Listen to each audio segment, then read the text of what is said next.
नमस्कार, मी अभिजित भारसाकडे. माझा महाराष्ट्रातल्या प्रत्येक जिल्ह्याच्या पोलीस डिपार्टमेंटला किंवा प्रत्येक जिल्ह्याच्या पोलीस कमिशनरला फक्त एकच प्रश्न आहे.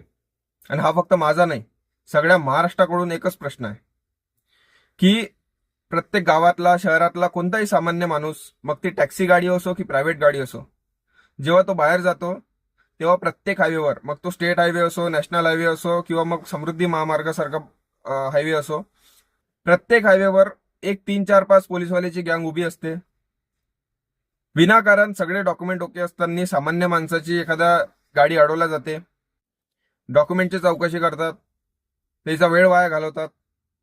आणि सगळे डॉक्युमेंट ओके असूनही काही ना काही खोट काढून 500 1000 रुपयाची भीक मागितली जाते, चालांची धमकी दिली जाते आणि तेव्हाच गाडी सोडल्या जाते. बाकीच्या राज्यात असं होत नाही.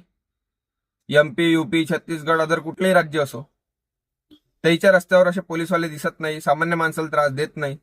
मग महाराष्ट्रातच का? एकदा आम्हाला सांगून तर द्या. अख्ख्या महाराष्ट्राला एकदा एखादी प्रेस मीटिंग घेऊन सांगा की हे जे हायवेवर जे काही पोलीसवाले असतात हे तुमच्या सांगण्यावरून असतात. आणि जर हे तुमच्या सांगण्यावरून नसतील, हे जर स्वतःहून तिथं उभे राहत असतील, पैसे उकळण्याचे धंदे करत असतील, तर मग याच्यावर कारवाई का नाही होत? काहून हे सामान्य जनतेला असा त्रास देतात? सगळ्या पोलीस डिपार्टमेंटले आणि गृहमंत्री साहेबाले एकच विनंती आहे, फक्त एकदा महाराष्ट्राला सांगा की हे सगळं जे होते हे तुमच्या सांगण्यावरून होते. आणि जर हे नसन होत तर तेही एकदा महाराष्ट्राला सांगा की असे पोलीसवाले जर हायवेवर दिसले तर सामान्य जनतेला त्याच्या समोर गाडी थांबवायची गरज नाही.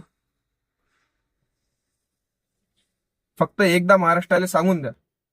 जय महाराष्ट्र.